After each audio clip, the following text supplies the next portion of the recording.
Good evening. Baruch Hashem, this shiur will be Leilui Nishmat Yaniv ben Moshe Verutia Cohen, לרפואת Moshe Aryeh ben Sarah Rivka, and להצלחת Alexander Shimon Brink, בעזרת Hashem, and also לרפואת חיים אשר בן מונס, לעילוי נשמת ראובן בן יוסף, להצלחת ירדן בת רחל, הדר בת רחל ולירון, יעקב ששון בן דינה, and also לעילוי נשמת הפלא יועץ, רבי אליעזר בן רב יצחק פאפו, זכותו יגן עלינו, was very big חכם in Bulgaria, that someone that was very inspired by his book. Every year, if you remember last year, he also sponsored a lecture for לעילוי נשמת הפלא יועץ. בעזרת השם, on the next shiur, I'm going to say maybe few words of דברי Torah from his book. The book called פלא יועץ, he promised in this book that everyone that will learn in his book, he will do everything he can to protect him in Shamayim, in the upper world. That's right there, a great incentive. Right there is a great incentive to learn his great Musar book. It's very interesting that in Bulgaria we used to have few giant Chachamim, among them Rabbi Yosef Karo, Shulchan Aruch. Before he arrived to Israel, before that he was for many years in Bulgaria. However, we have a joke that over the years it's not that easy to make Baalei Tshuva that are Bulgarians. Very hard. So we made a joke that every time I'm able to make a Bulgari Baal Tshuva, I say, you number 7, you number 8. But they also laugh. There was no, in recent generations, there's no Torah there.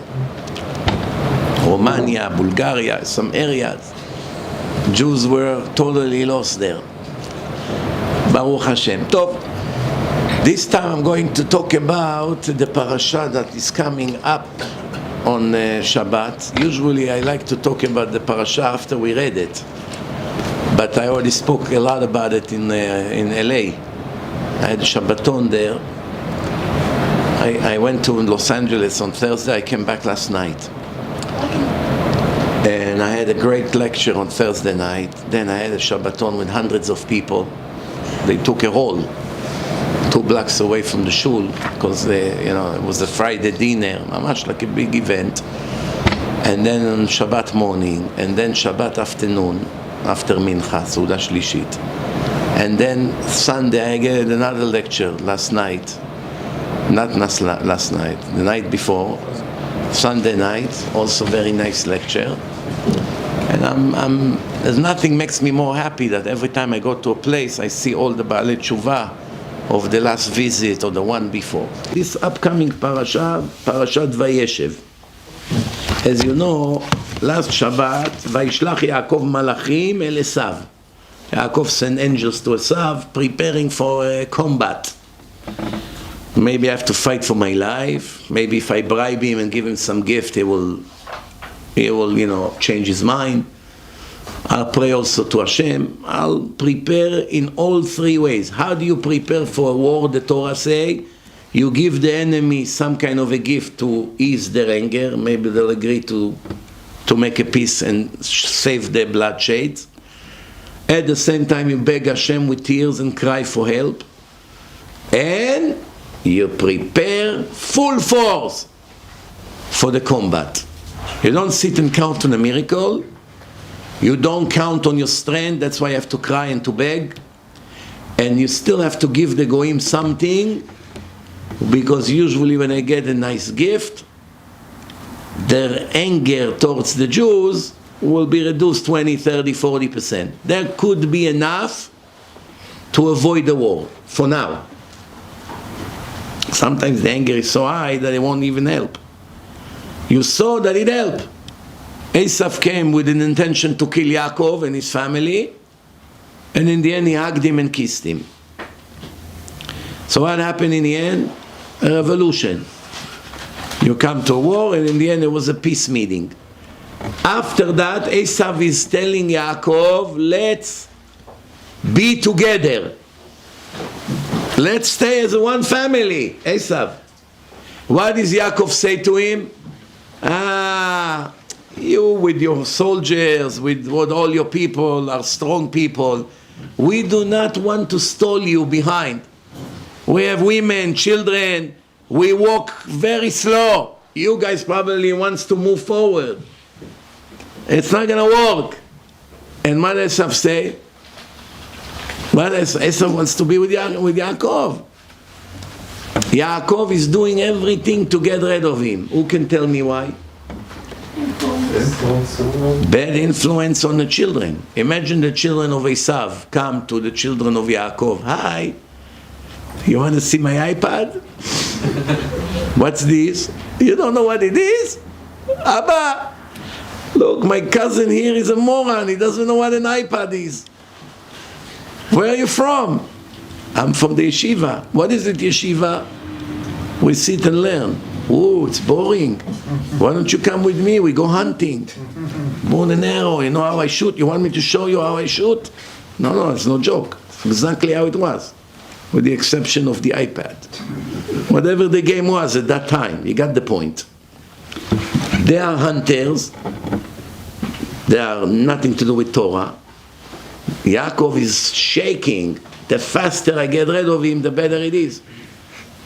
From here you learn that even if you have your brother or your sister and they are secular, and you are religious, and you have religious kids from yeshivot, and they want to come spend time by you for a few days, you're not allowed to agree.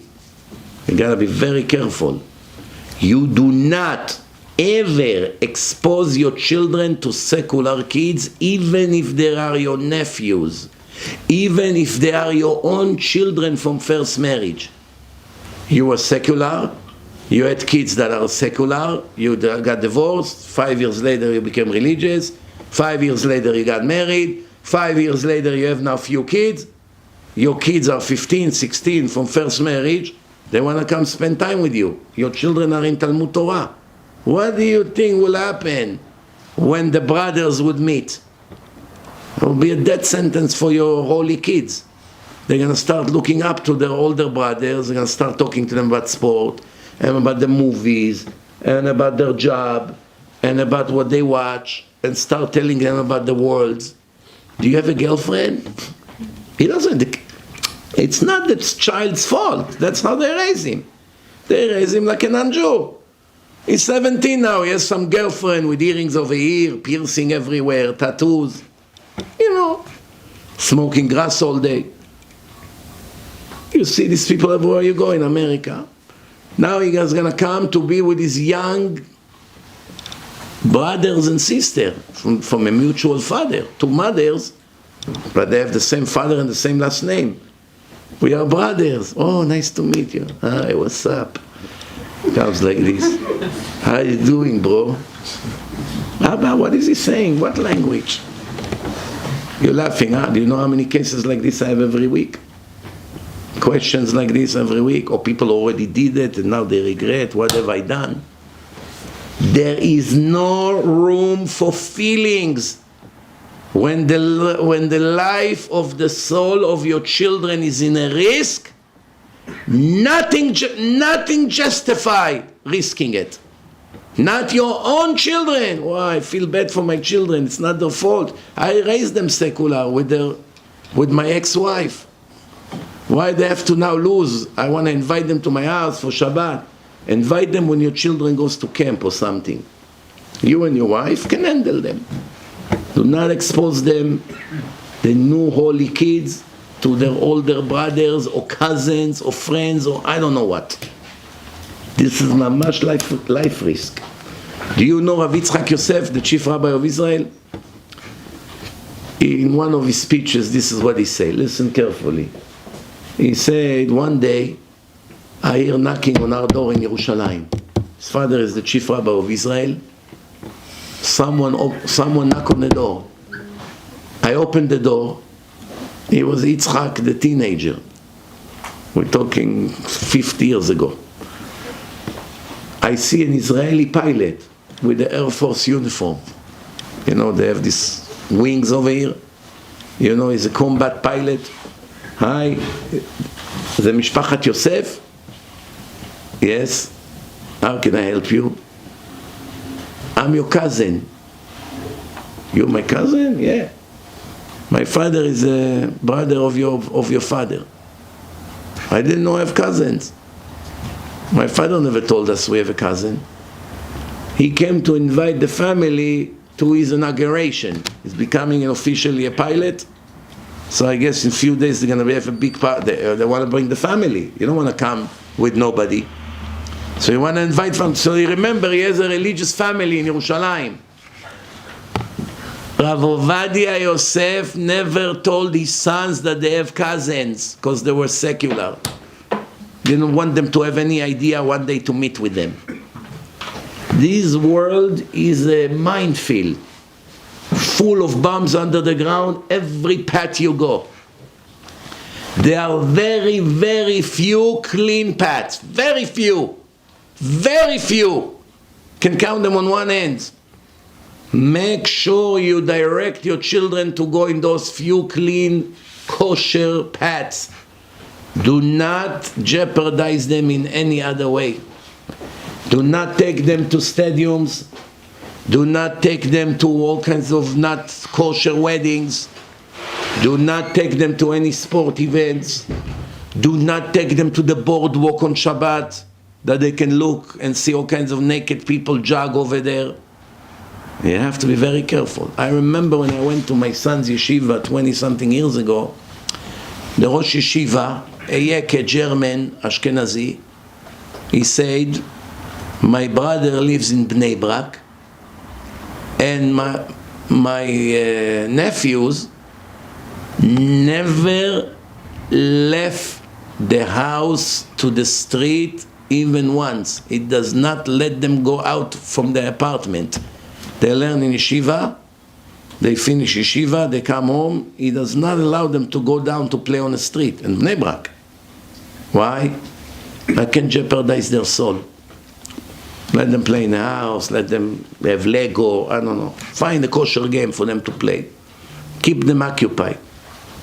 He doesn't let them go out to the street of Bnei Brak. Back then, I admit, I thought that is a little bit crazy. How can you lock kids in an apartment for 5-6 years that they only go to yeshiva and come home and they don't go out to the street to play? When I see how the world became, even goyim in Manhattan don't let their kids go out to the street. They don't. It's dangerous. You let your non-Jewish kid, if you're a smart goy, you'll be shaking that your 15, 14 years old kid will go out to the street of Manhattan somewhere and meet all kinds of drug addicts. You have to be not normal to agree to such a thing. So a lot of these rich kids do not leave their apartments in Manhattan. They have a vacation home, they go there, and over there they can go out, they play. But in Manhattan, what to do in Manhattan? Millions of people walking in the street. What is he going to do? So they have a gym that they take them 2 times a week, indoor basketball, things like that they won't go crazy. So Yaakov is doing everything he can to get rid of Esav ASAP. Esav is kind of begging. Why? Let's finally, after all these years, we have an opportunity to catch up. He finds any excuse, just go. Every minute with you, it's a life risk. Why do you think the Torah tells you all this story? It's not such a flattering story that after all these years, Yaakov is trying to get rid of Esav ASAP. Not to be with him an extra minute if it's not necessary. This is a school for life. School for life. How many kids went off the derech because of those reasons I just mentioned? You have no idea. Tens of thousands of them were destroyed spiritually because of those reasons. The street, bad friends, bad screens, things they watch. This parasha, Parashat Vayeshev, from now until the end of Sefer Bereshit, until the end of Genesis, the Torah move on to talk about Yaakov's children. Up to now was Avraham, Yitzchak, and Yaakov. We're done with the fathers. Now we move on to Yosef, the brothers. Yaakov becomes secondary now from now on. The story is highlight Yosef. Why? Because the Torah is a school for life. It's teaching you about the danger in life. Before the story of Yosef sold to the Arabs, to the Ishmaelim, the Torah described the background of this cruel story, this horrible tragedy. As the background, the Torah described the hatred of the brothers to Yosef and the jealousy, who was growing daily. Why? The father made him a special outfit. Handmade. You know, it takes time. Handmade to make. It's not like today. You go to the tailor, give him some money, and the next week is ready. They're doing it on their own. I remember when my mother's friend, every time used to go to their house, they used to have those two things, and they used to knit sweaters. I used to have sweaters that were homemade. Who makes sweaters today? It was a hobby. You know how the women used to sit like this with a roll, with a ball of wool, and they used to do it. Crochet. Crochet? Crochet. Crochet? Crochet. With N in the end? Crochet? Crochet. Crochet. Here, you see, after 30 years in America, every day I find at least one new word that I never heard before. I find many words that I already forgot about, but there's always at least one word that I never heard before. Baruch Hashem. Like you go to the restaurant, would you like to know about the soup of the day? By me, it's the word of the day. What is the word of the day? Crochet. Crochet. We'll get used to it. Anyway, Rabotai, so Yaakov made him a nice outfit. Everyone thinking it's not fair. He loved his mother more than our mother. He makes him all kinds of special things. He's gonna give him all the money in the end. He's gonna make him the firstborn, because he's the firstborn from Rachel. We are really nothing over here. Jealousy. Did Yaakov do the right thing by making his son that he loves the most special outfit? That was a critical mistake. The Gemara said the Chachamim criticize Yaakov Avinu. Can you believe it? Just show you how authentic Judaism is. The Chachamim writes in the Gemara, they blame Yaakov for us going to Egypt to the slavery years. Because of this alpha that Yaakov made Yosef, we had to go to Egypt and suffer there so much. Because they got angry, they were jealous, they threw him in a pit. And then they sold him to the Arabs, who took him to Egypt. And then there was a hunger, and they ended up going to Egypt to buy food. And the rest of the story, they had to move there. So technically, if Yaakov would never make him the outfit, most likely they wouldn't throw him in a pit, because they wouldn't be jealous. Is it true or no? What do you think? The answer is nonsense. Nonsense. Of course we would have to go to Egypt. Why? First Hashem told Avraham, way before, 200 years before, Bebrit Ben Abetarim, Hashem say, you know, your children will be slaves in a country that they do not own. That means it had to be. So why the Chachamim are telling us that Yaakov made a mistake by making him the outfit? Because of that they had to go to Egypt. There was the cause. There was the cause. But before the cause, there was a reason. That means it was already written in the script. That means it must happen. How will it happen? There are hundreds of ways. Now Yaakov, he has a free will. He has an idea to make a special outfit to his preferred son. Hashem said, that's it. That could be the reason. That could be the reason why they're going to end up in Egypt. If Yaakov didn't want to make an alphabet, there would be a different reason. Because Yaakov did it, Hashem said, okay, that's perfect for the story. There's another way to look at it. All the mitzvot of the Torah are zecher litziat Mitzrayim. Tefillin, memory of the exodus of Egypt. Shabbat, Brit Milah, Sukkah, Arbaat Aminim, Korban Pesach, Matzah, Tefillin Shel Rosh. I can give you now at least over 100 mitzvot that they symbolize the exodus of Egypt. So the mitzvot were given before the world was created. 613 commandments were already before Hashem created the world, right or wrong? The Gemara says, before Hashem made the world, He looked at the blueprint of the world, which is the 613 commandments. That means they were already before we came to the world. So why saying that the mitzvot are zecher litziat Mitzrayim? And what happened if we wouldn't have to go to Mitzrayim? If Avraham would not upset Hashem and ask, Bameh eda ki irashena? Hashem said to Avraham, I'm going to give the Holy Land to your children. And Avraham questioned Hashem for the first and last time in his life.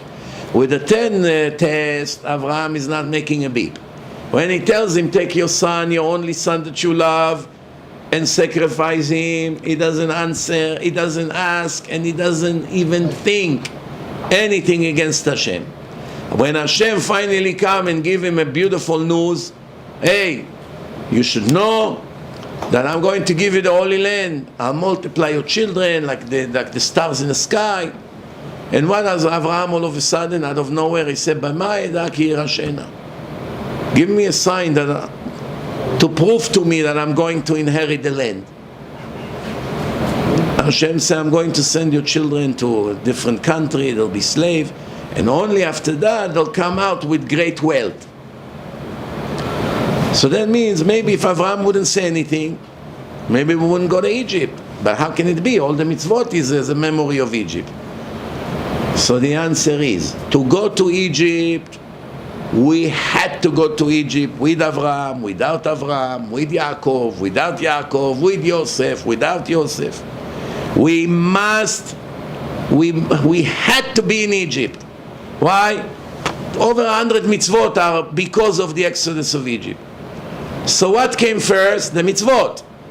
The mitzvot affected the story of the world. There's mitzvah to eat matzah which does not rise. On the exodus of Egypt, they didn't have time to prepare bread, so they made matzot. There was mitzvah of tefillin, to dedicate the heart where is the Yetzer Hara and the brain, where is the neshama, to dedicate it to Hashem every day.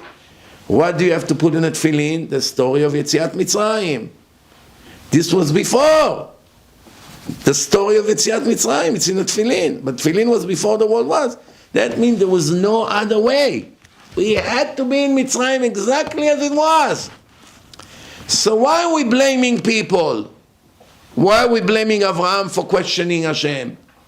Why are we blaming Sarah for torturing Ishmael? Why are we blaming Yaakov for making Yosef the Alphet? The answer is we don't blame, we teach.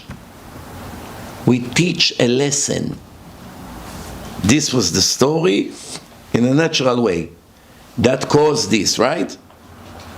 Right? Mm-hmm. Be careful, don't do it. Even though in our particular case it wasn't the real cause. Remember, it had to happen. I'll give you an example. A father, his son asked him for $100. He need to put money in his car, gas in his car. The father doesn't want to give him the money, but he doesn't want to say no. So the father said to him, okay, you know what, you do something for me and I'll pay you for that. Okay, what do you like, father? Go clean the whole backyard from the leaves. 6 hours work. Keep the money, Abba. It's okay. Call Tony, let him come blow the leaves. It will take him 10 minutes. It's okay, I'll manage without the $100. The father already knew he's going to say no. He pinned it on the leaves. That was just an excuse. Same thing Hashem.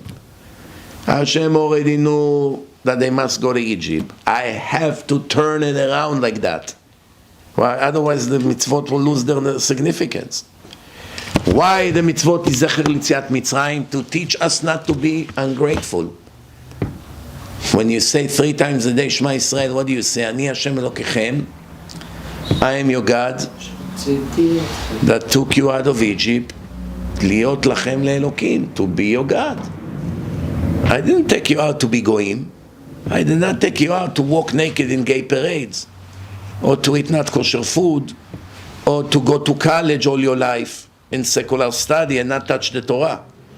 That's not the reason I took you out of Egypt. I took you out of Egypt to be my children, my students, my followers. That's why I took you. So everyone who doesn't remember that and does not act accordingly is a traitor. He betrayed Hashem that saved his life and saved everything he has. It's a traitor. He's a traitor. So, Rabotai, the brothers hating him. Yosef speaks against them. He see they eating an animal without slaughtering. How can it be? Abraham kept all the mitzvot. Yitzchak, Yaakov. The children see what the father does. Yaakov would eat an animal without shchita. Even the Arabs don't do it. They buy halal meat. Halal means slaughtering. They don't know the laws of the oral Torah. They don't know about the knife. They don't know where to cut. They don't know what to check. So their shchita is nevela. Can't eat halal. If a Jew eats halal, it's like eating a dead dog. Not allowed. But for the Arabs, why they slaughter? Because they saw all the time the Jews are slaughtering. The Christians or other goyim used to gore the animal in the head or push the animal from the clip.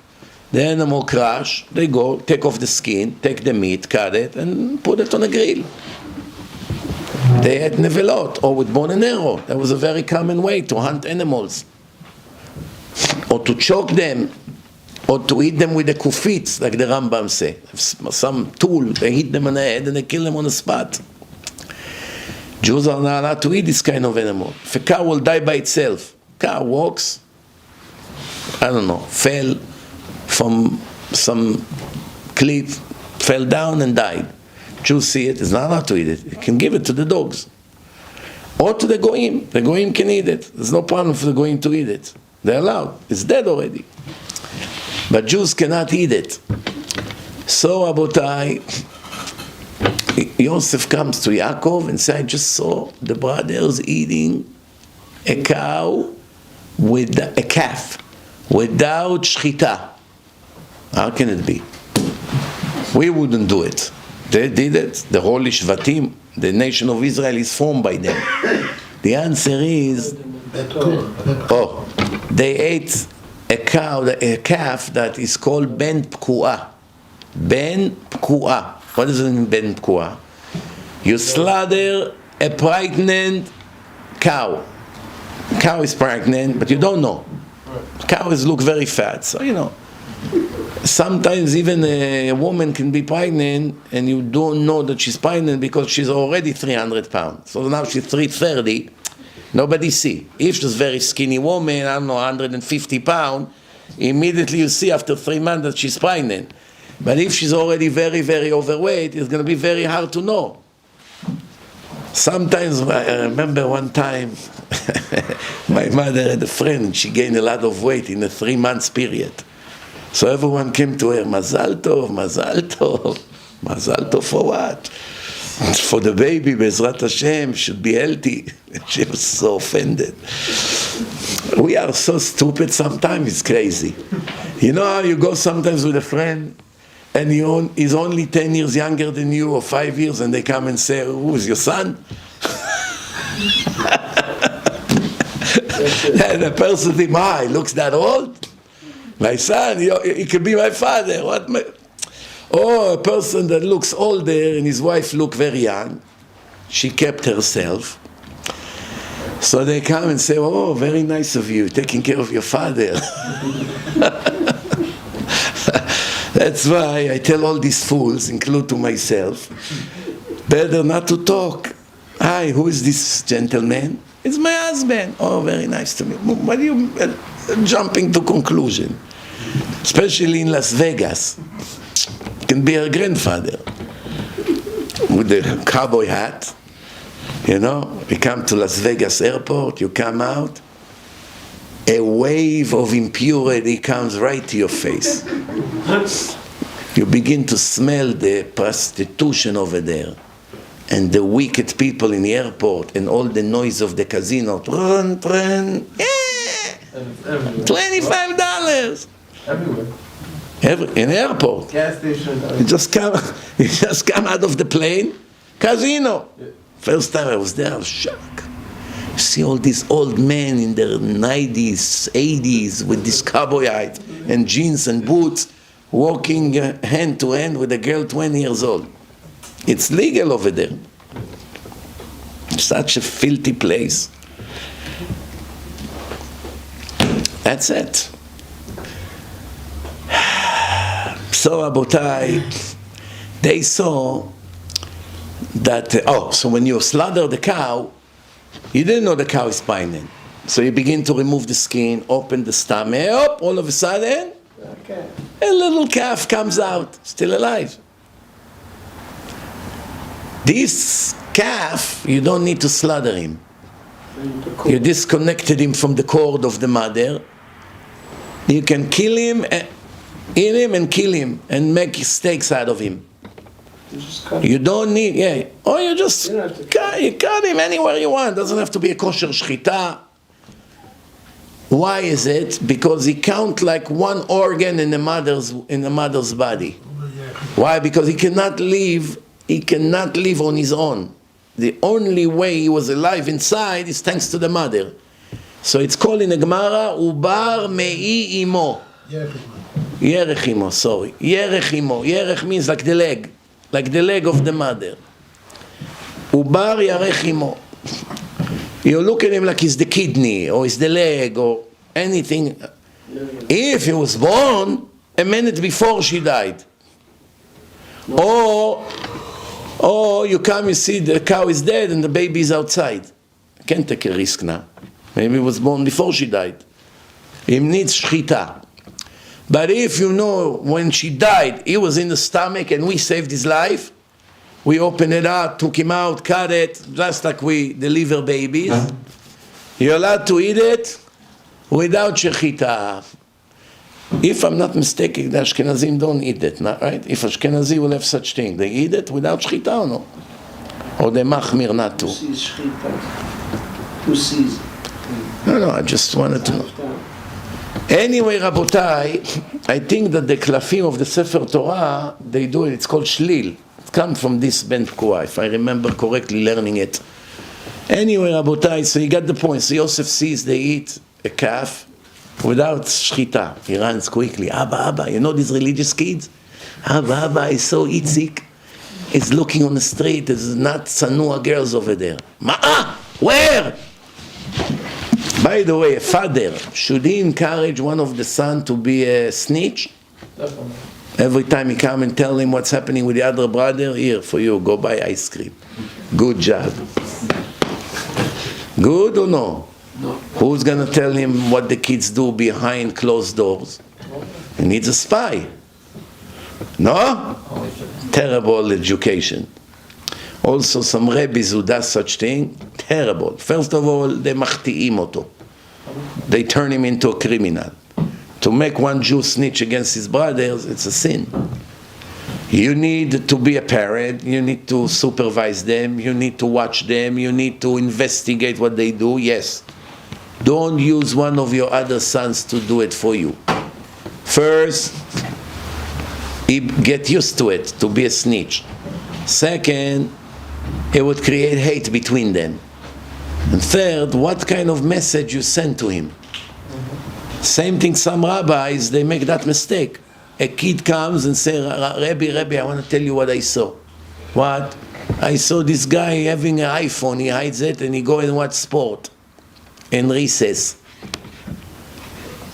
Now there are two ways to handle it. The Rebbe can say, Hashem yirachem, oy vey. But why you talk against your own friends, against your own brothers? Who told you it's good what you did? That's one way. Second is really, wow, I appreciate telling me. Thank you very much. If you see any other things, always come quietly and tell me. He means well. He wants to know if the kids do bad things. He wants to stop it before it ends, before it becomes a lot worse. But that's not a good education. To take someone to do the dirty job for you and to become a spy and to create hate between people, that's not good. Let's move on. So they cannot stand Yosef. To the point, ויראו אותו אחיו, כי אותו אהב אביהם מכל אחיו, that the father loves him the most, וישנאו אותו, they hated him, ולא יכלו דברו לשלום. They can't even say hello to him. They see him in the morning, he comes, good morning. They look at him with hate and continue to walk. Is that a good thing or a bad thing? You have two kinds of people that hate you. A Muslim and a Christian. They both hate you because they both anti-Semites. Ahmed and Chris. Both of them in a building with you. When you walk into the elevator, Chris sees you. Hey, Isaac, how are you? Wow, nice day today. You come out of the elevator. Wow, when can I choke this Jew already? And then you have Ahmed. You live in the 4th floor. You get in the elevator. Press the ground level, 2nd floor, Ahmed gets in, gives you this look. Hi, Ahmed. He looks around, maybe I should kill him right now. He doesn't pretend he likes you like Chris. Chris only hates you behind your back. But when you come, he's very friendly. Oh, Isaac, have a wonderful day. Then he goes with his wife to the car. When are we going to get rid of these Jews? Who's worse? Chris. Huh? Chris. Chris is worse, the Torah say. Chris is worse. Why? That's called echad b'peh, echad b'lev. He has one thing in his mouth and the opposite thing in his heart. A faker. Now I want to ask you a question. Is it good to show people that you hate them? My father, alav shalom,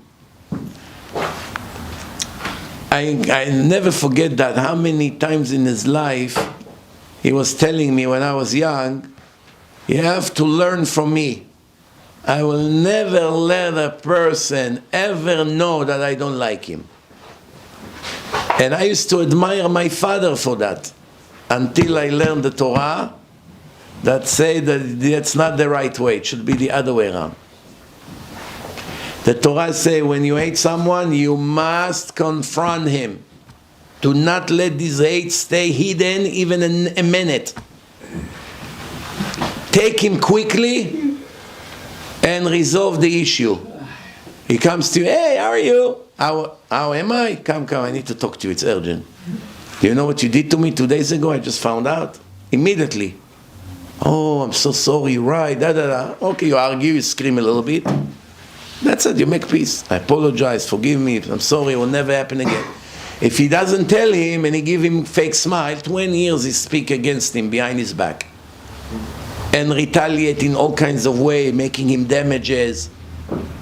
20 years of hatred. Hashem doesn't want this. אל תשנא את אחיך בלבבך. Don't hate your brothers in your heart.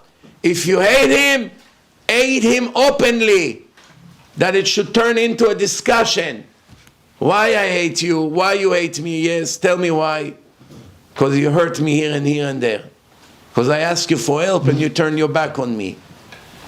Because you ruined my shidduch. Because of you I got fired. Talk! Tell me why. You have to open it up. So the Gemara actually compliment the brothers. That they are not fakers. They show him, we can't stand you, Yosef. Don't come with your smiles. Get out of here. ולא יכלו לדברו שלום. They are not fakers, they're not hypocrite. Most people would think, oh, he's so arrogant. Why you have to show him that you hate him? Big deal, give him a fake smile and let's move on. Hashem doesn't like fakers. Same thing in religion, he doesn't like those fakers. Pretend that they're holy, but behind the scene, Hashem yirachem. This is what Yanai the king, before he died, he told his wife. Yanai, the king, he had a wife. You know what was her name? Yanai, the king. Who remember his wife's name? Huh? No, Shlom Tzion, no. No, what? Arnevet? Arnevet? Arnevet, yeah. Arnevet, like a rabbit, yeah. I know it's some, huh? That's the one when they changed her name on the road of his son. Whatever. So he told his wife before he died, I would like to pass you a message. I want you to be careful from certain people. You don't have to be careful from the ultra Orthodox religious Jews. They're fanatic in a religion. From them you're not going to have bad surprises. They have big fear from God. They follow the truth. Don't worry about them. You also don't have to be worried about the real clear wicked people, that everything by them is wicked. Like Bernie Sanders. There's nothing to expect from him. You will never think that Bernie Sanders will donate to yeshiva, or will help to open a yeshiva, or will help to observe the Sabbath in certain places, or to help people to get kosher meat. As soon as he religion, he wants to drop dead. He's a communist. So someone like Bernie Sanders or Yair Lapid or all these people, there is really nothing to expect from them. Therefore, you don't have to be on a guard, because you know no good will come from them.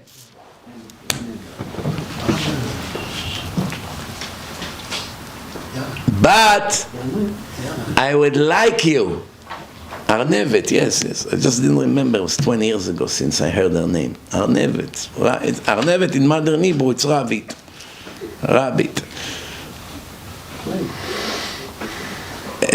So Yanai said to his wife, you don't have to be careful from the ultra-Orthodox religious fanatic people, and you don't have to be careful from the real wicked that on the open commit all the sins of the Torah. Those you know where they are and you know where they are. I would like you to be very careful from the fakers. 50% Orthodox, 50% Goyim. Those are the biggest danger. Rav Shalom Shvadron Zatzal, the speaker of the previous generation, at least by the Ashkenazi world, maybe in the whole world. His speeches was like electric. You know electric, how you feel the electric in the air, you got too close, you get electrocuted. His voice was scary. You feel like your neshama is shaking when he was giving his speeches. Solid, ashkafa, not an inch left or right. In the league of Rav Avigdor Miller, Rav Bravda, Rav Ben Zion Abba Shaul, all these big tzaddikim, you know everything will always be by them according to the book. No surprises. In his speech, when he talked about Leah walks on the street, when she walks by the yeshiva of Shem Va'ever, the baby wants to come out. She continued to walk half a mile later, there is a place of idol worshipping. The baby wants to come out again. She got so scared. Lama ze anochi? Why would I need life with such a baby? She ran quickly to the chief rabbi of the generation, Shem, the son of Noach. In his yeshiva, Shem Va'ever, that's where Yaakov learned for 14 years. They learned the divine laws.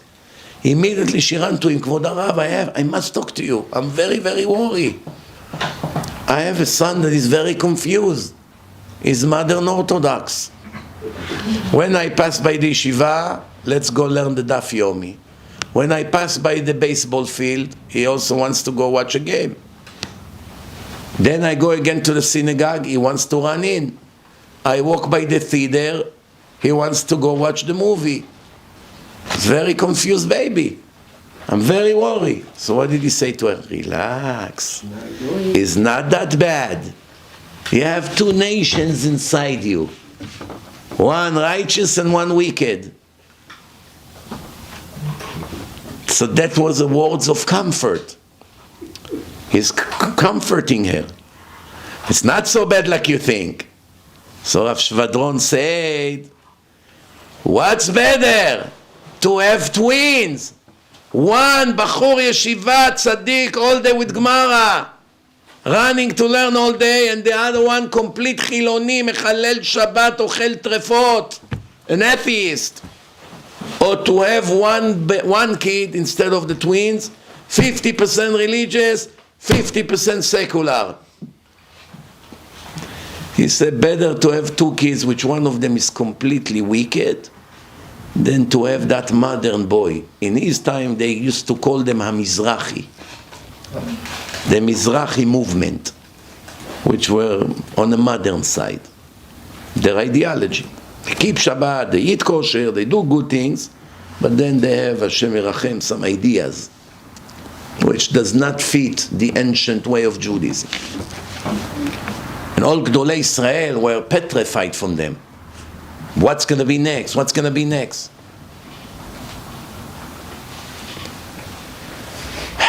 Today, Baruch Hashem, many of them became very religious. They learn, their wives is completely modest, they live in very dangerous area, confronting the Arabs every day with a life risk, that we would not lose the Holy Land to them. If we're not going to live here, they take over another town and another town until there's nothing going to be left. So they jeopardize their life and the life of their children to keep Israel Jewish. One of the biggest war in this election was about this, to help them more, because the lefty government hated them. They didn't care to see them dead. When Arab killed some of them, many, a huge amount of the secular wicked people in Israel would write on the comments, great, they should all die. Let the Arab kill them all. Why they go to live there? Who needs them? That's how they used to write.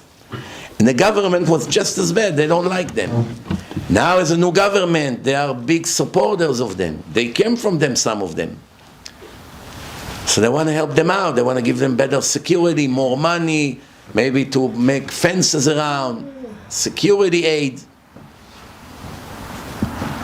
Some of them are very religious. But some of them is completely 90% secular. Like our friend. Ben. I'm afraid to say his name. Maybe I'll find another reason. Huh? He doesn't know me. He doesn't know you, but he knows me. Do you know actually that the actual lecture that he's talking about, that I spoke about him, was in Monday night in Queens? In English. You had to see how these lefty channels, within minutes, translated a 2 minutes video to Hebrew. It's not easy to translate. Put it inside the film. In 20 minutes. From the minute how they find those? I have, 6,000 lectures, which are 2, 3, 4 hours each, right? So here and there I speak 2 minutes about this, 2 minutes about that. When I want to find what I talked about, people ask me, do you know this clip from what lecture you took it? No idea. Well, 500 lectures over there. How would I remember which one? They have categories. Why don't you ask them? On YouTube they have categories and they split up. I don't know how they do it, but I'm saying the lecture, so I might have said it something. In my comments? No. Categories? The lecture, they cut it and pieces and they say, Section. I don't know who YouTube? does it. Yeah. YouTube does it? Says, now he talks about like the story of a boy or whatever. No, there's someone volunteered to write it down. Maybe wrote Bennet. Oh, someone does it manually. YouTube doesn't do it for you. YouTube cannot tell the difference between him or the other one or this Rasha or that Rasha. What do they know? They won't know how to describe the content of You the... don't know about him and the sheets. If I would be you, I'd be quiet. He'll find you in Borough Park. There's enough money. Yes. Okay, Rabbi, there's another rabbi that is being sued by Yes. like his wife. Toby Singh. Yes, Rabbi Tuvia Singer. That's completely a joke, because he did not really do anything wrong. Why? Because he saw a video of the head of the Christian missionaries speak in a convention in Israel and saying to the audience, by the way, I have wonderful news. The wife of the Prime Minister, Lee Lapid, she's a Christian. She's a follower of JC. Let's clap for her. And it's already known that her sister is in that cult for many, many years. It's known. There's pictures everywhere. So this missionary told the audience that she's a follower of JC. And Rav Tuvia Singer used that clip to talk about it, because he's a number one fighter against Christian missionaries. So yeah, and by the way, I saw the video that he talked about. He didn't say it as a fact. He said that if that's true what he say, we have a very dangerous development here. The wife of the Prime Minister of Israel becoming a Christian missionary. That's all. Is a Christian.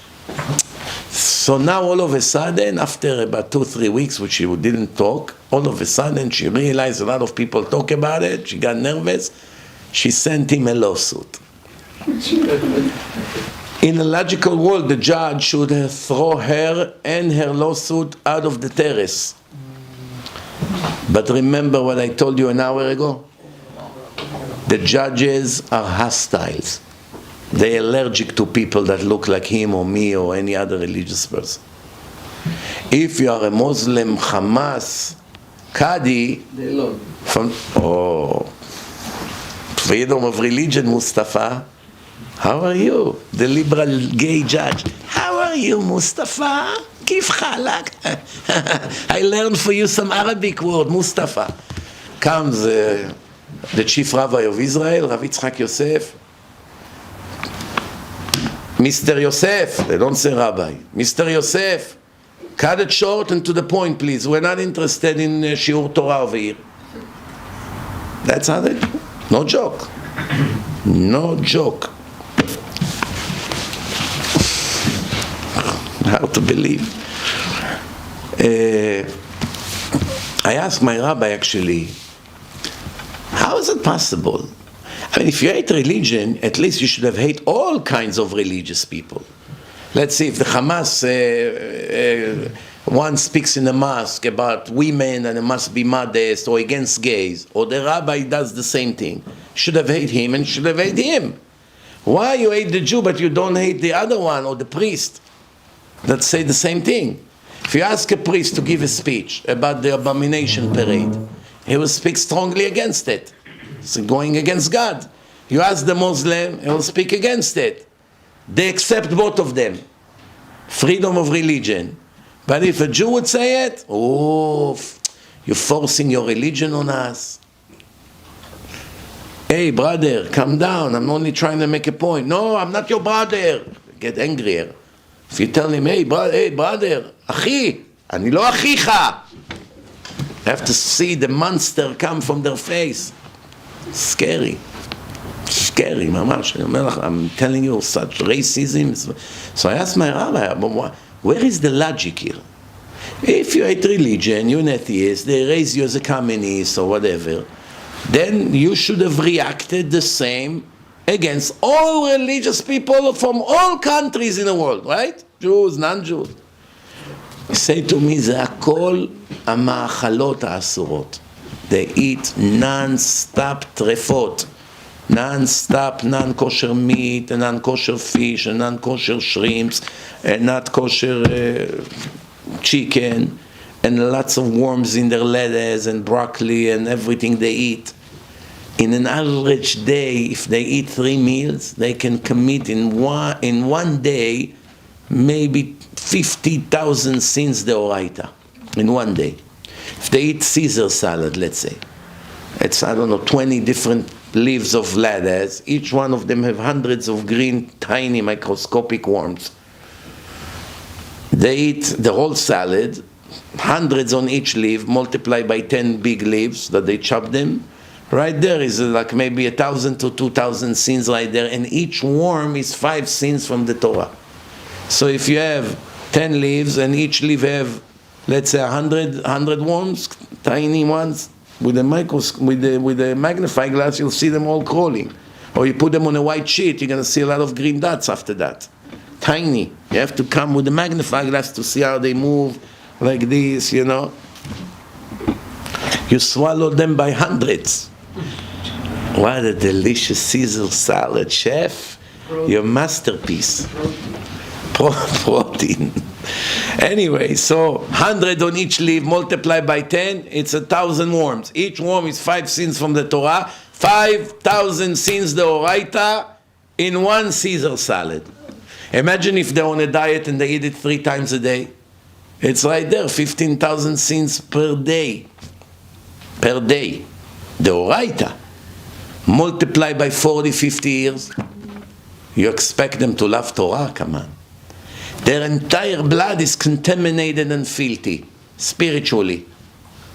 So as soon as they hear holy, immediately they go crazy. What is it like? Like a Dybuk. How do you say Dybuk in English? Possession, ghost. Possession? No, possession. Possessed. Possessed. Person that is possessed. Another soul went into the body. Another soul went into the body. So here is the situation. You have a woman, a man went into her body. There's 2 souls now. She talks. All of a sudden, she's almost like fainting, and you begin to hear from her mouth a voice of a man. Oh, make me tea, please. Who are you? John. How do you talk from my mother's mouth? Your mother is not here, I'm here. You see a woman speak with the voice of a man. You can see it on the video. We had one famous possessed woman in Israel 20 years ago, the Dybuk in Dimona. Batsri took his student, they took the Dybuk out. Why I remember that? As soon as they told the woman to start reading the Tehillim, right? Psalms, when they started to blow the shofar, and they started to scream, "Tze tameh, tze, get out, you impure Rasha, get out, wicked, get out, wicked." And they went with the shofar, and she started to read Tehillim, Yoshev Beseter Elyon. That's the mizmor that take out ghost out of person's body. 91. Huh? 91. Tzadik Aleph. So she started, Yoshev Beseter Elyon. What does he do? He shake her hands. Remember, there's 2 souls in the body. Each soul can move the body, the hands. So he right away goes like this, that she cannot read. And then he begins to scream from her mouth, "No!" Why? He's going crazy. With the shofar, with the Tehillim, with all of them saying, "Yoshev Beseter Elyon." You have to see how scary it is. Then the woman begins to fly. It's a couch of 3. She fly from one side, and then she fly to the other side. She falls on the floor, back to the couch. It's like a huge man take her and start shaking her, storming her, left, right, up, down. She obviously not an athlete. She couldn't do it. So Rabotai, just like when she begins to read Tehillim, he suffers so much, this Rasha that went into her body to hide from the angels who are beating him up, like the Zohar, the Kabbalah says. Inside the body of a living person, they have shelter. That's why they go in. And how they get permission to go in? Why going to this woman and not to that one that was in the same room? The way they get permission to hide inside a living person is when he eats without bracha at that spot, when the spirit was right there, or when he gets angry, furious, screaming, cursing, that second the spirits can go in. It cannot go to anybody he choose. Let's say spirit of a Rasha, the angels are beating him up with whips of fire. and he comes into a room with hundreds of people, how will he choose to which body to enter? Should he enter a guy 20 years old, 50 years old? Is that his choice? No. Those who deserve to get such a thing is getting permission. In a time of the Chafetz Chaim, almost 100 years ago, there was a famous Dybuks by a girl, 12 years old. A Rasha went into her body. And Chafetz Chaim sent his student, Rav Elchanan Wasserman, Hashem Yikom Damo. He was murdered in the Holocaust. So he took with him a lot of students. They went to that place to take out the Dybuks from this girl. And they asked him to enter the horse. There was a horse there. And after he came out of her body, he went into the horse, and the horse died. But when he leaves the body, it's dangerous because he can kill the person. It depends where he comes out from. So we ask him to come from between the flesh and the nail of the toes. That in case there is a damage to the organ, the small toe will be damaged, which is the only parts in the body that you can live without. You have 4 big toes, okay, the little one may not be as active. It's not so critical. There's a lot of rules in it, it's no joke. And plus, it's very dangerous because if you come to take out a spirit from a person, Chas v'shalom, he can enter into you. Remember I told you the story of what happened to the guy that came to my house for Shabbat and started to speak against Rav Ovadia Yosef? Do you remember that or no? My brother-in-law, married to my sister, is a very good guy. Israeli, Iraqi Jew. He met against great midot, nice person, everyone likes him. Very good heart he has. He has a brother, also very nice guy. Not as good as him, but also very nice. That brother has 2 friends. He went with them on a trip. They went to Thailand, Israelis. After the army, they like to go. So when they came from Thailand to America, he knew me, his brother, from all the lectures. Plus, I even gave lectures by him, by his brother. So he already knew me. And one of the 3 guys was a parachuter, Israeli from the army, and they wanted to come to me for Shabbat. They want to come for Shabbat.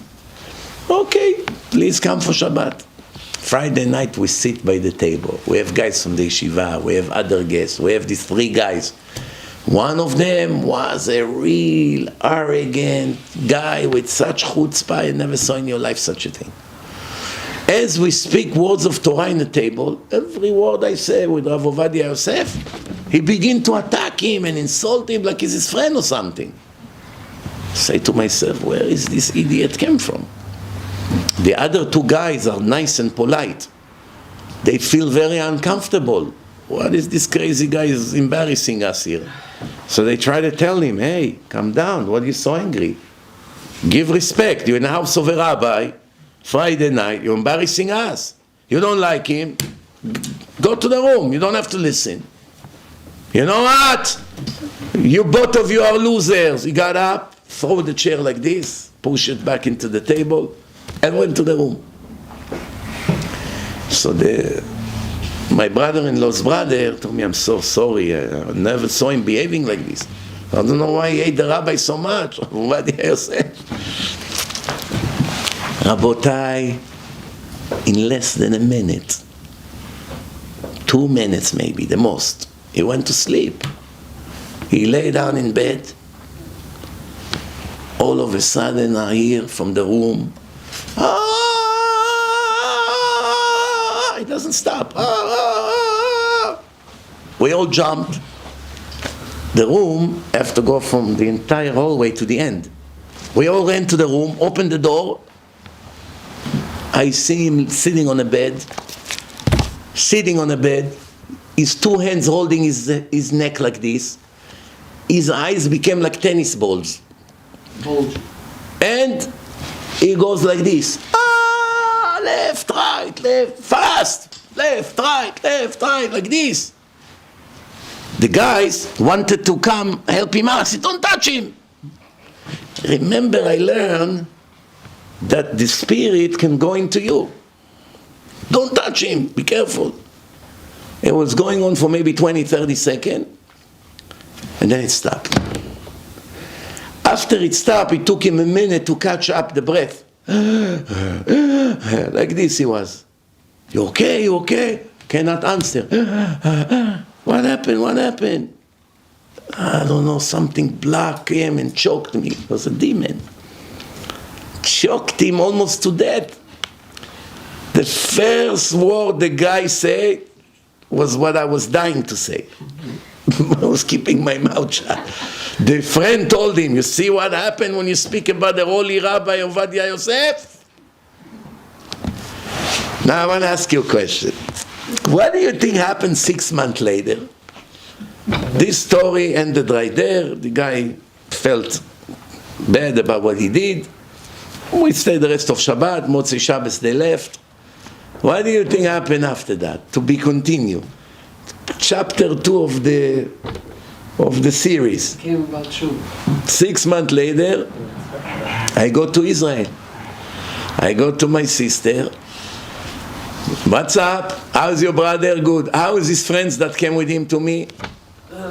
You want to hear something?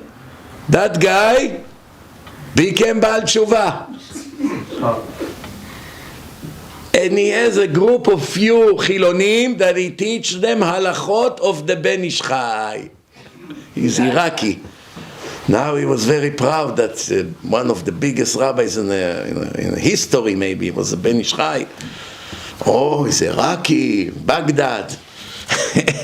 Patriot. Became religious. Hashem said the demon to choke him, another minute he was dead. He learned the hard way. By the way, I was thinking about it. Someone like that, Hashem actually likes him or no?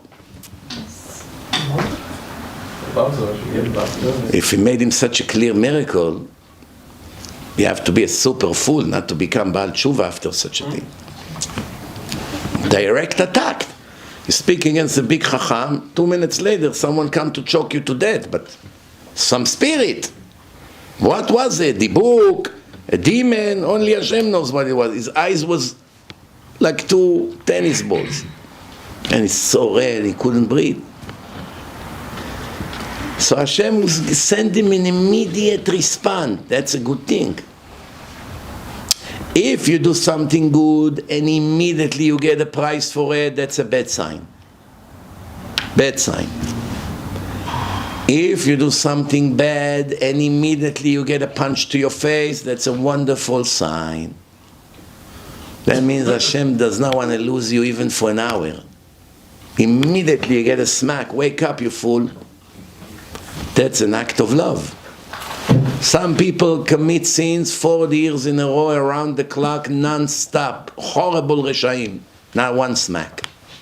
Business is booming, jogging in Central Park on Shabbat with their iPhone, iPads, whatever you call it. Tattoos all over, live with a non-Jewish girlfriend, smoking medical grass all day.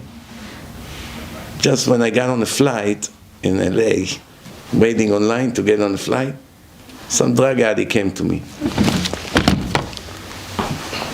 Like this. He comes to the flight, he doesn't know where to look. What group I am? Where do I look?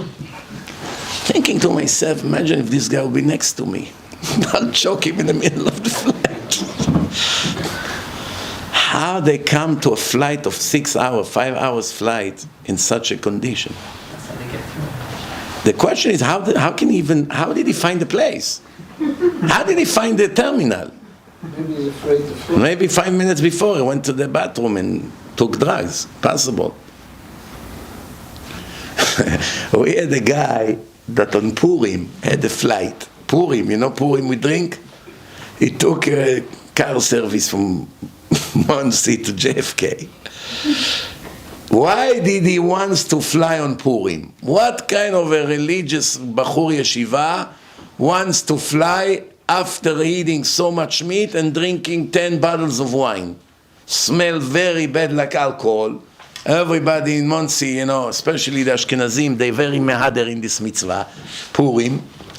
Ad delo yada. This guy was Temani, wasn't Ashkenazi, but he also was very mehader in this mitzvah.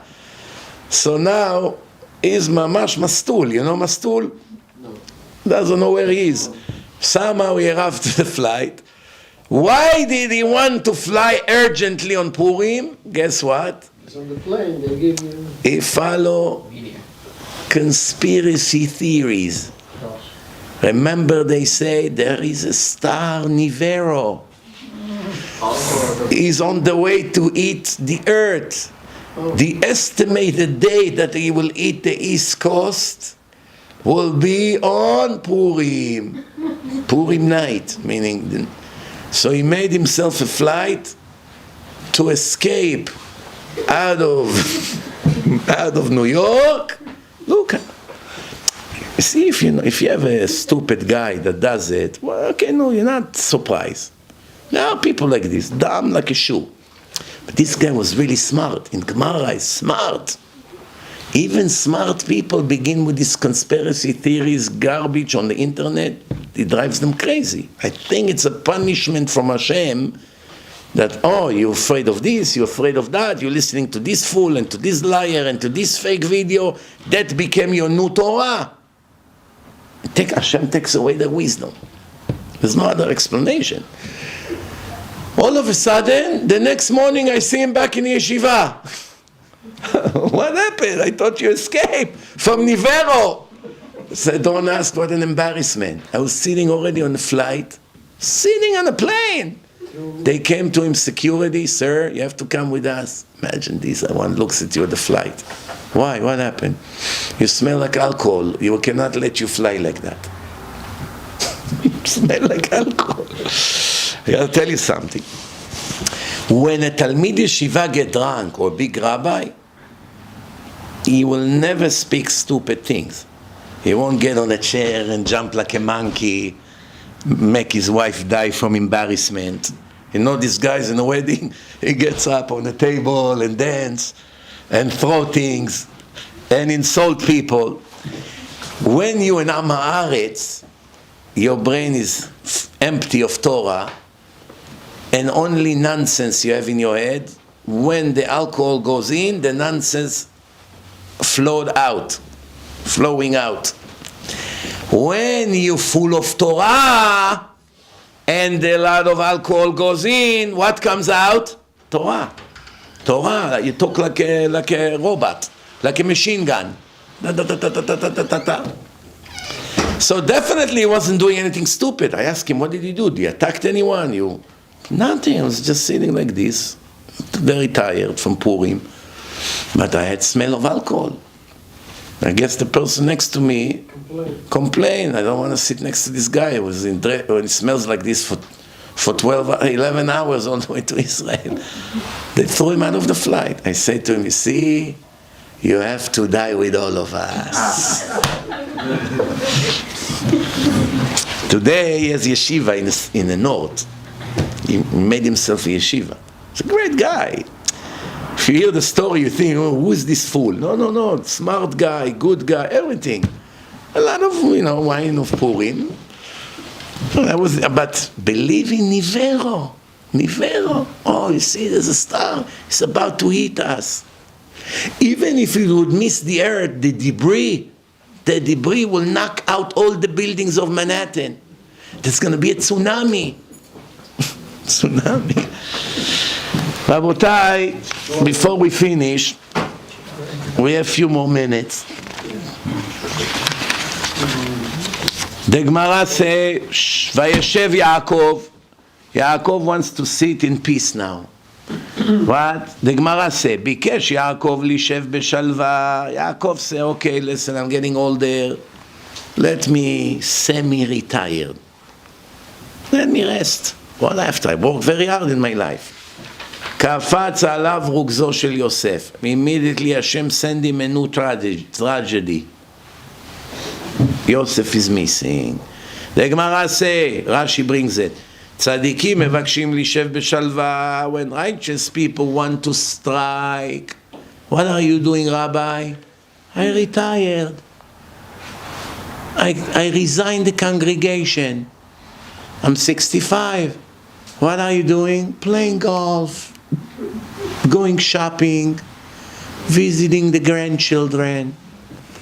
What else? Beach. What else? I have a walk. I walk 10 miles in a boardwalk of Brooklyn every day. I volunteer, save Ukraine from crazy Putin. You know what I'm talking about? That you're laughing. Many people, they don't know when I speak and describe all kinds of voices and things. I have someone in mind. So once in a while, someone detects who I'm talking to. Trying to cover it as much as I can. So he got it. Anyway, so, you want to retire? You want to walk on the boardwalk? You want to buy yourself a nice Jeep and go in a Judea and Samaria mountains? You go with a bike. Wow. That's what you want to do, Rabbi? Maybe you play basketball a little bit in the league of the older people. What happened? Listen carefully. Immediately Hashem sends a new problem. Why? You kick your retirements away and go back to Torah and prayers in full force. Why? You have a tragedy now. Tehillim, learning, waking up early for the tefillah. That's it. The retirement will have to wait. Yaakov found out Yosef is missing. Poor Yaakov. I cannot get rid of my problems.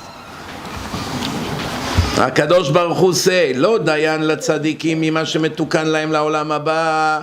Not enough for the righteous people that I prepare them a next world of eternity, that they will sit in peace and quiet and the greatest pleasure you can imagine, as Hashem promised to those who will keep the Torah. אלא שמבקשים להישב בשלווה בעולם הזה, they have the nerve that they want to enjoy this world as well. Lay down, sleep all day, play cards, gamble a little bit, go to restaurant 3 times a day, play with the children, why not? Watching sport. What are you doing? I'm retired. What about learning? I learned enough. Rabbi, I learned 40 years. Now it's time to rest. Give my head some rest. I'm not as sharp as I used to be. Of course, you stop to learn, your brain becomes rusty. Rav Eliashiv was 101. His brain was sharper than any teenager you know. Incredible. And that was with 2 hours sleep per night. That's it. 2 hours sleep. He used to go to sleep at midnight, 12 o'clock, get up at 2. Set the alarm, 2 o'clock, back to learn. Until the next night, 12 o'clock. Like this. You can see a video on YouTube. How Rav Eliashiv lived in his tiny apartment in Mea Shearim in Jerusalem, sleeping 2 hours a night and learned Gemara 22 hours a day, excluding some food and bathroom. Take off an hour a day, let's say, for that, but that's it. That's what he was doing. Sitting with the famous head, like his hand was always on his forehead, thinking. 22 hours a day, the brain in the highest level of thinking that a human being can have on this world. Do you know what brain he had? I know someone in Muncie that when Rav Eliashiv was sick, when he was already 100 or 99, he needed an emergency surgery. So they needed to bring a doctor from Columbia Hospital. The doctor charged $1 million for the operation 20 years ago. $1 million. He brings his entire team with him, nurses and assistants, but he also has to bring his own equipment. Surgeons do not want to use a different surgeon's equipment. That's a rule. They need their own equipment, that they got used to it, they work with it. Because I guess there's different brand. Everyone got used to a different knife, different thing, different machines. So he needs to bring his own equipment.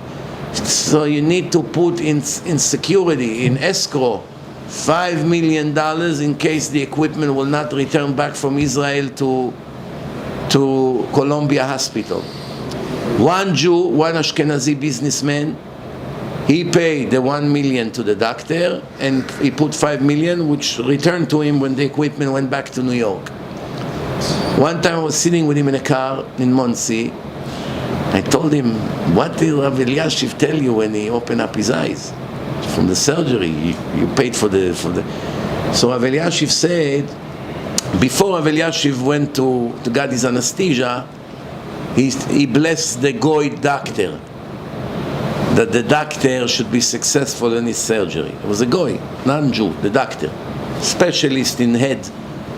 When Rabbi Eliashiv woke up, he told that Jew that paid for the surgery, Baruch Hashem, it looks to me that you have everything you need. What blessing can I give you that's something that you need and you don't have? So the Jew told him, Rabbi, I have everything, Baruch Hashem. I only want one little favor from you. What? I just want to have your yarmulke. Please take mine, give me yours. Same yarmulke. But one is 20 years on the holiest head in the world, who learns Torah non-stop. And one is on the head of a businessman, real estate tycoon. You know? He goes to Newark, he goes to the projects, he meets all kinds of brokers, liars, hears some Goyish music on the way. The other yarmulke only heard Gemara, 20 years, Gemara. So immediately, without thinking, Rabbi Eliashiv took it off, gave it to him. So I told him, this is the yarmulke? We sit in a car. He told me, you crazy? I only use it on Shabbos and Yom Tov. It's in the safe. By the way, if you would put that yarmulke today in the auction, how much you think will be the price of it? Minimum $100,000. You think this Jew was stupid that he asked for that yarmulke? He knew he's going to keep it 30, 40 years. Every day the price of this yarmulke goes up. Goes up. There is a question in Halacha. Grandson of the Gaon Mivilna, 6 generations from the Gaon Mivilna, has his shoes, old leather shoes from 150 years ago, back then. You know, smell like the old days, like mold. You know, the old leather that was in a humid place, it gets a certain smell. He invited someone to do a job in his house. They saw those ripped shoes. They threw them with a container to the garbage. He sued him now. He wants $1 million for the shoes. He claimed the shoes worth $1 million. The cleaning guy said, it's true, I threw the shoes. I was hired to clean the place. How in the world I'm supposed to know that these ripped shoes that are from the days of Antiochus needed in a house? Of course, you got to put them in the garbage. Now the judge has to decide, does he have to pay for one pair of regular shoes, which is $50 at that time, or he has to pay him $1 million for the sentimental value of the shoes? What's the law of the Torah?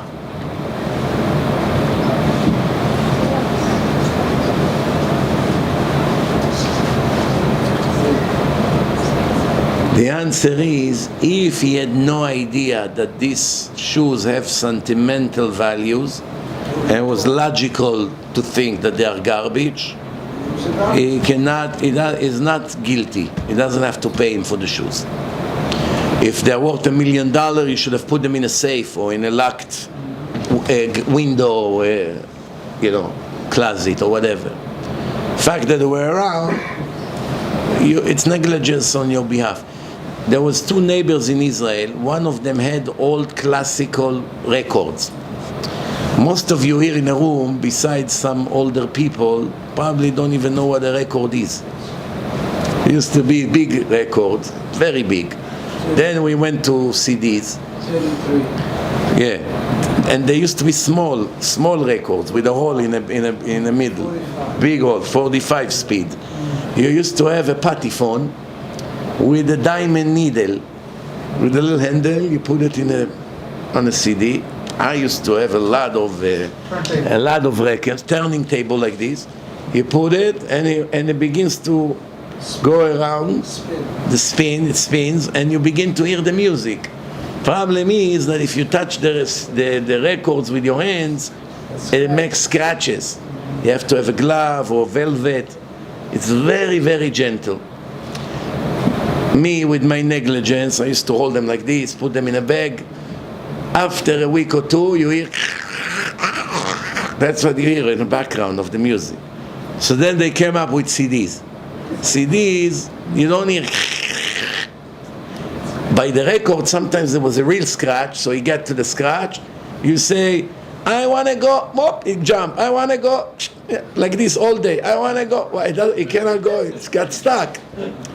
Then when they came up with the CDs, everyone was happy, wow, Baruch Hashem, the music won't get stuck. But it got stuck. It goes, no, like this. Baruch Hashem, they got rid of the CDs now. What do they have now? Phones. Or USB. They used to have cassette. So one guy had a lot of records. Big one, big square like this. Classical. When they started with CDs and all that, he said, I don't have a patephone anyway. He took everything out, put them by the street for the garbage to throw them out. After about a month, the son of the neighbors talked to this guy's son. Two neighbors. He said, we are moving out. My father is buying a big house. We're moving to a private home. How you, Avrech in yeshiva, how do you have a house for big house? How do you have money for big house? He said, my father found a collection of very old records, and he went to sell them, and they gave them tons of money for that. The boy is coming to tell his father, Abba, you know, the neighbors found a treasure, a lot of records he found on the street. He sold it for millions. Ma, it's my records. Immediately he runs, hey, you took the records from the sidewalk? Yes. It's mine. You threw them out. I collected them from the garbage. It's not yours. It's hefker. Well, obviously I didn't know they were worth millions. Why is it my fault? You threw them, I took them, I didn't steal them from you. They went to Bedin. Now the three rabbis have to decide. Does he have to give him the money of the records or no?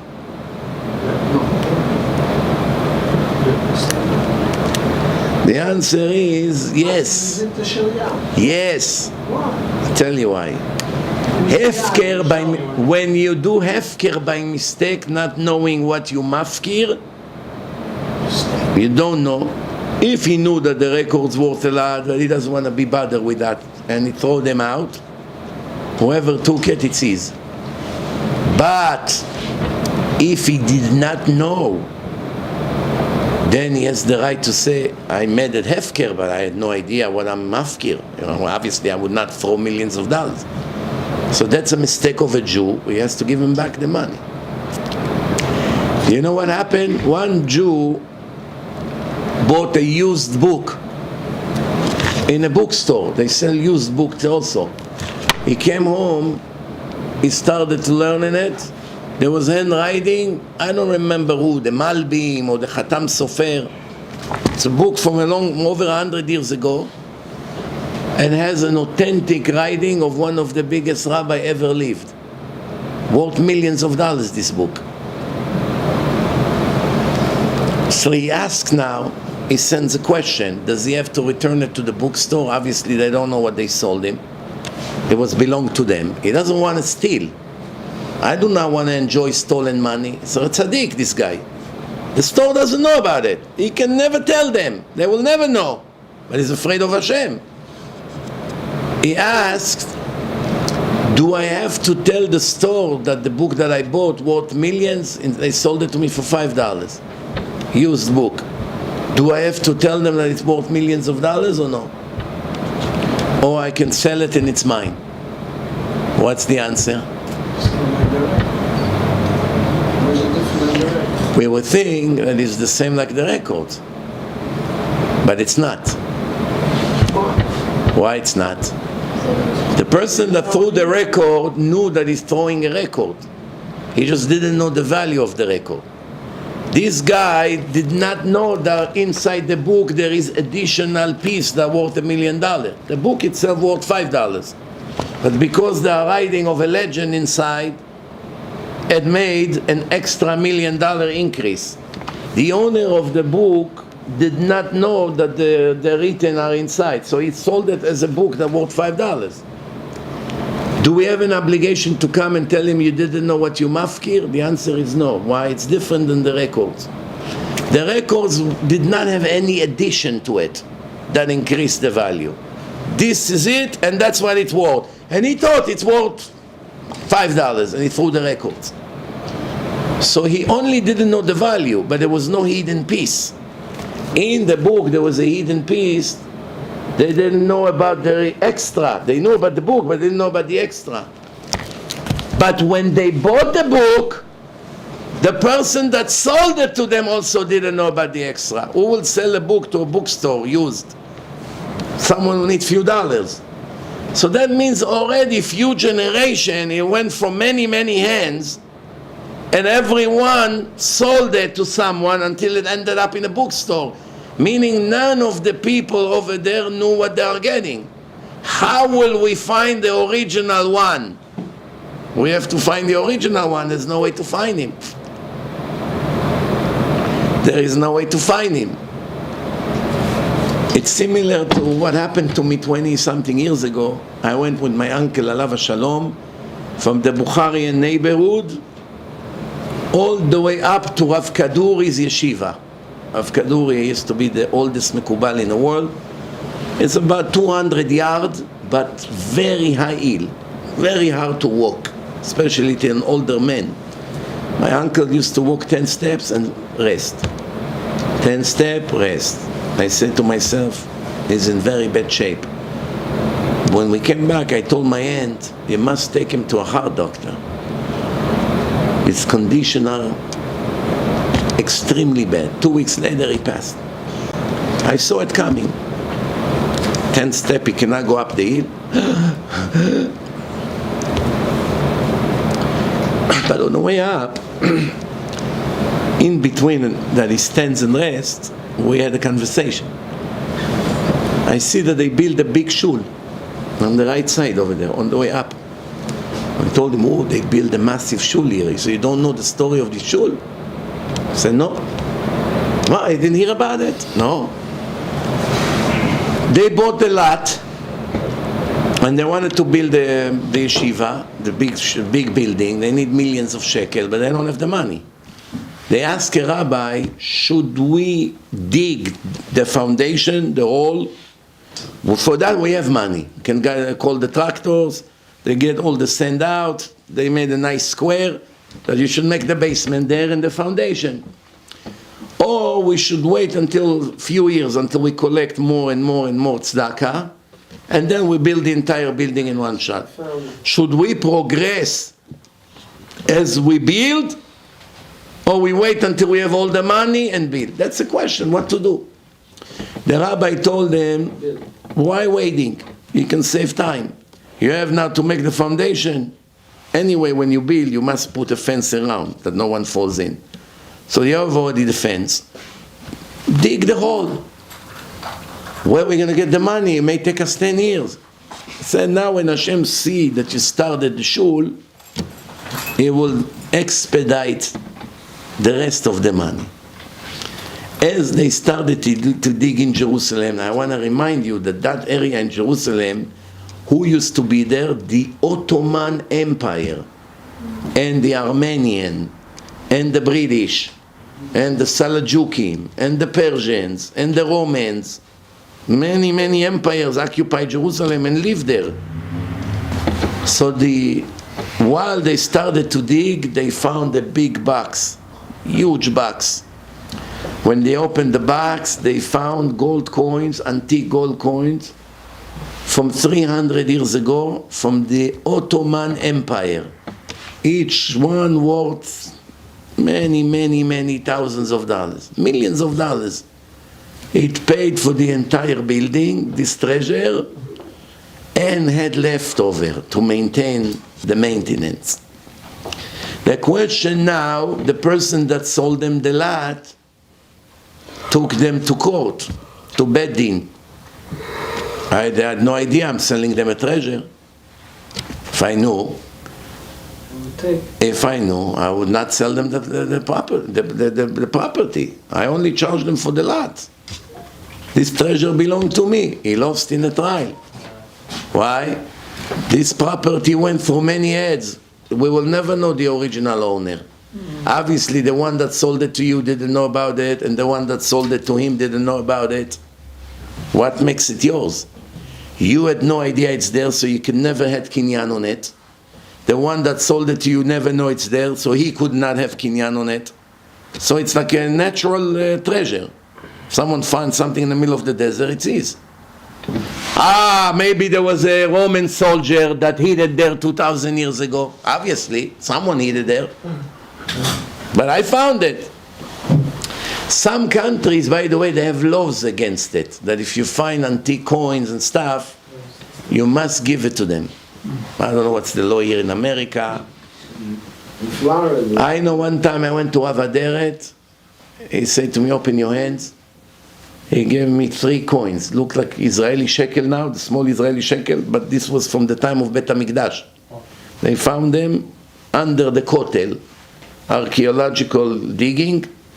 They found some of those shekels from the time of the Kohanim in Bet HaMikdash. I held it in my hand. Coins from, they're not exactly round, because it's handmade. It's not like today, machine cuts it exactly. So they're a little bit crooked. But the Israeli shekel now is an imitation of those coins, with the shape of the thing. Mamash the same thing, but the other one was probably worth fortune. So, you have to know in order for you to gain, and the person that before you and the one before you don't know really who's the real original owner, so therefore the one that discovered it, it's his. What happens if you sell your car and you forgot something valuable in the trunk? Let's say you bought a special jack. There is the jack of the car that worth $20. You bought an electrical one. You put it under the car, you press a button, air pressure. It brings the car up in a second, worth $200. You forgot to take it out. You call up the person that bought the car a week ago. Hey, by the way, I forgot one thing in the trunk. This jack belongs to me, I need it back. So I'm sorry, it comes with the car. I bought it with everything that it's in the car. The stereo, the seats, the lamps, the lights. Everything you installed in the car, I bought it with the car. But that's not installed in the car, this was in the trunk. He said, also the spare tire is in the trunk, so you want it also back? The guy has a good point. Now they go to Beit Din. I want the jack back. He said, no, I'm sorry, I bought it with the car. If not, I wouldn't buy the car. I bought it with it. Who's right? Agar, you're a lawyer, no? Help us out here. I know it's not immigration, but...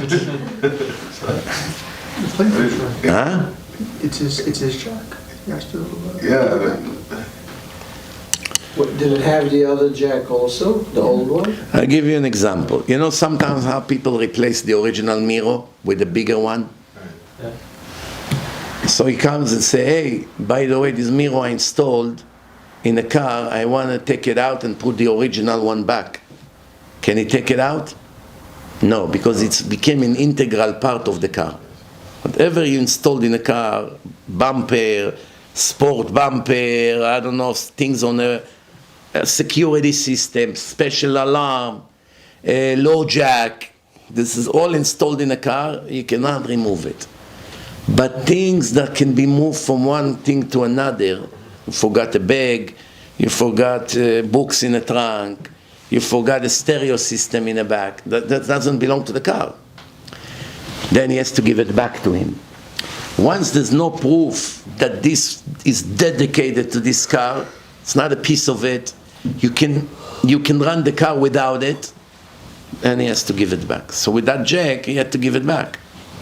Why? I forgot it in the trunk. It's still mine. I didn't sell it to you. Rabotai, Yaakov wants to go on vacation. Immediately Hashem sent him a new problem. Why? The righteous people have olam haba. It's eternity of pleasure. Over here you have to sweat, to work hard.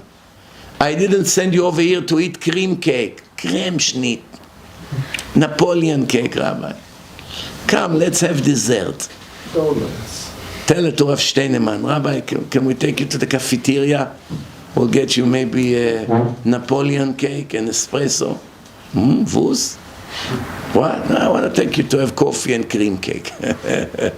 He would think you need to go to Abarbanel.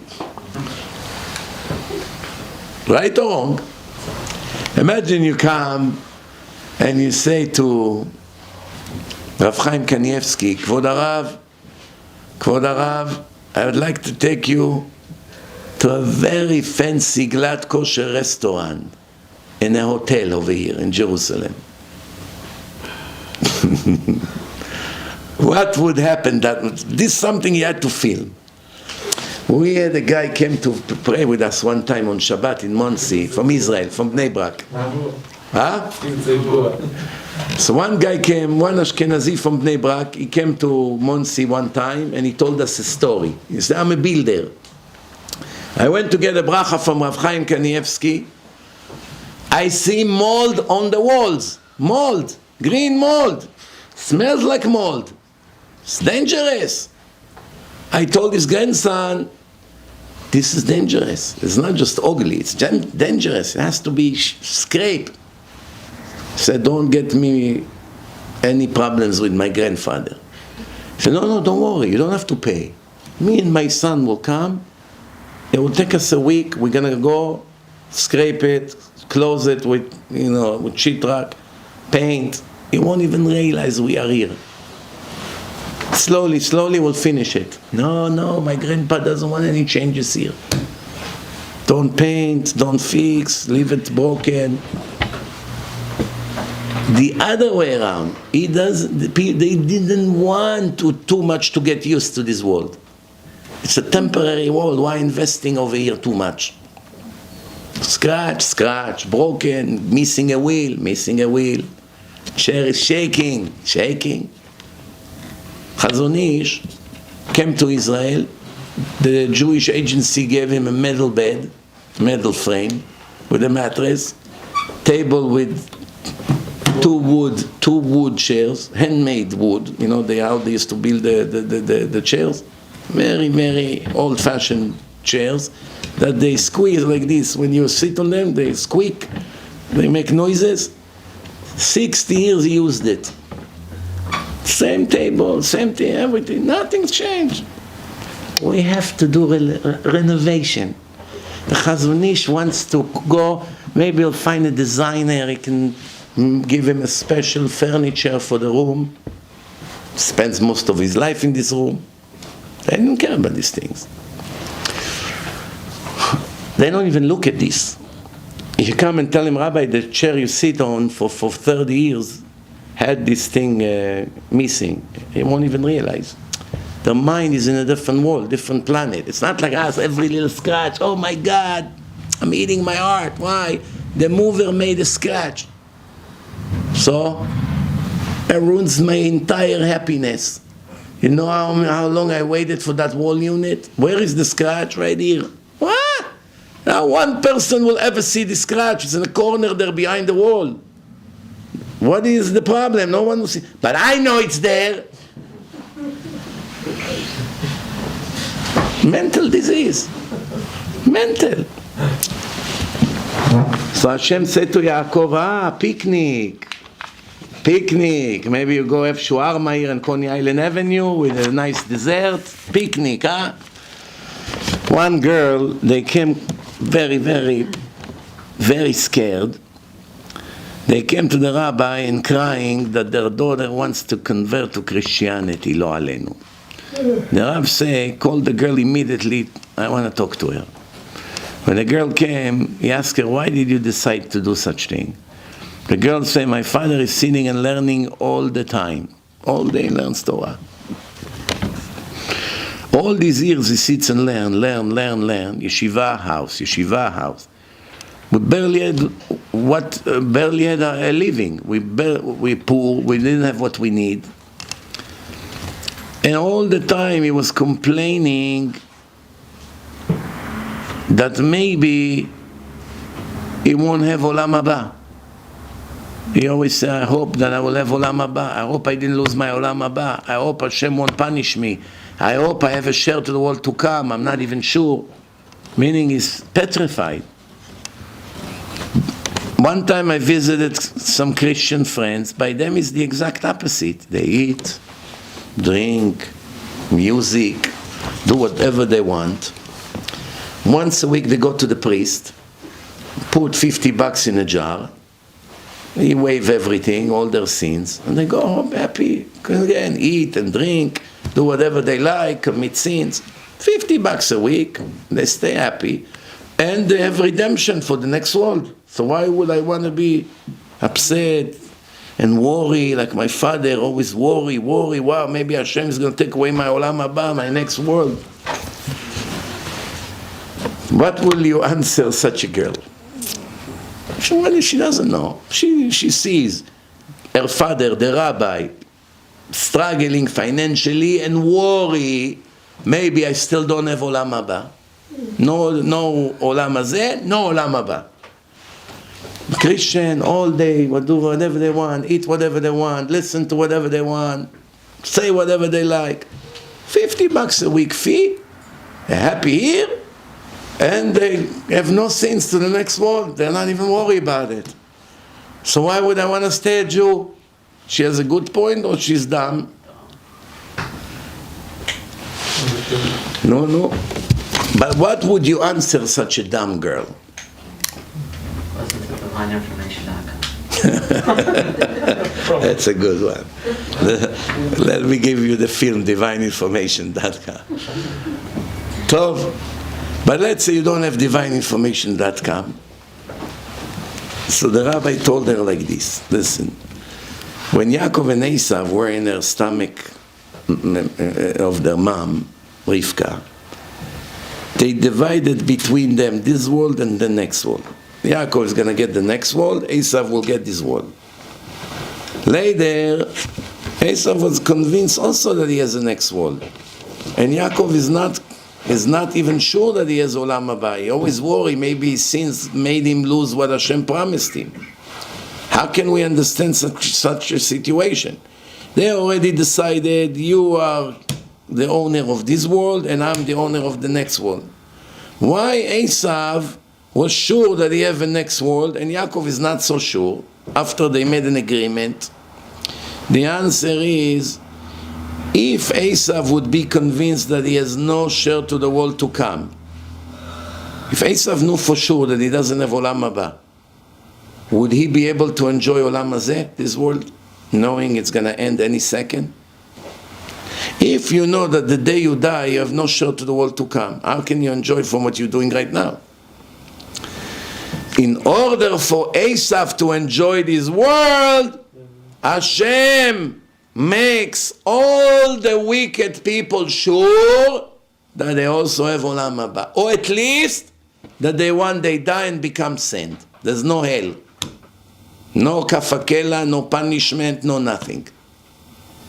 Now I can enjoy Olam Hazeh. The Gemara says, Reshaim meleim charatot.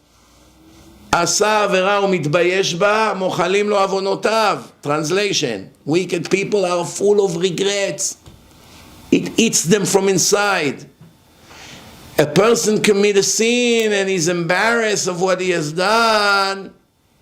His punishment is waived from the pain and the suffering that he has and the shame for what he has done. When someone come and say that homosexuality is blessing to the world, even though Hashem says it's abomination, it's death penalty, the worst death penalty, and eternal death for the soul. And these people are the most despicable people in the eyes of Hashem. And because of them, Hashem destroys the world. Hurricanes in Dallas now, there's a big typhoon, I don't know what's going on over there. Right? Sleepy Joe signed today about gay marriage. Right away, natural disaster. They did it 2 weeks ago, 2 volcanoes in Hawaii. Very rare, boom, exploded. Evacuating tens of thousands of people from their homes. Why? Hashem cannot stand this kind of behavior. So someone who called himself a rabbi, saying that is a blessing to humanity, you know how angry it makes Hashem at all of us? Everyone hear it and doesn't protest. Everyone that shakes his hand, everyone that pray with him in the same minyan is a criminal. Criminal. How you pray with such a person in the same shul? How do you even want to touch him? This is an enemy of God. And the Torah says if you delete one letter from the Torah, you deserve that penalty for touching the truth of Hashem. If you add a letter or decrease a letter from the divine book, that penalty. What letter? By mistake you deleted Yud. They told you you're missing a Yud. That's okay, the word is the same with or without Yud. I'm not going to fix it. That's that penalty. It didn't change the meaning of the Torah. He comes and twists the meaning of the Torah. The Torah says it's a crime, he says it's a blessing. Do you know what chutzpah you have here? Do you know one Arab in a mosque that will do such things? That will say homosexuality is blessing to humanity? Do you know one Christian Nazi that will say such a thing in a church? Or an Arab Hamas murderer that will say such a thing? Do you know Indian idol worshipper that will say such a thing in his temple over there?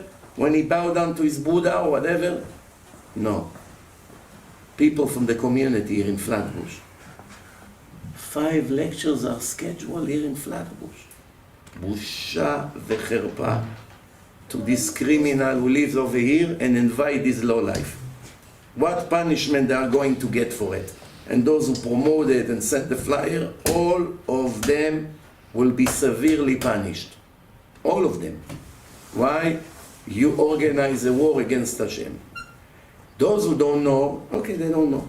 They may be innocent. But after we screamed so much about it, and the Syrian rabbis also screamed about it, how can you not know? It was all over.